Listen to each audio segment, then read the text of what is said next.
So இதுதான் clips. அதை எடுத்துட்டேன் நான். ஸோ பிஎம்டபிள்யூவில் வந்து புதுசாக அவங்களோட கார் வாங்கிட்டு போல இருக்குது. எல்லாம் ப்ரைஸ் எல்லாம் 33 grand, over 70 grand, 80 grand இருக்குது. வேறு லெவல் காராக இருக்குது.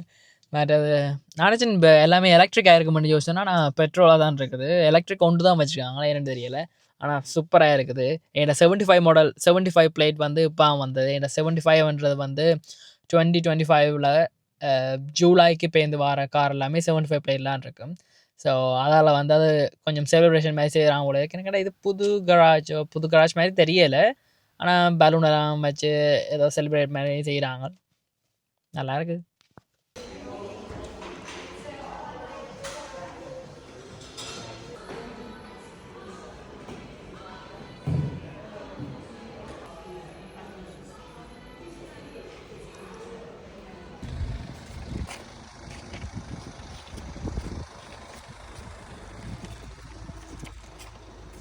ஜிம்முக்கு எப்போயுமே கன்சிஸ்டன்சி முக்கியம்.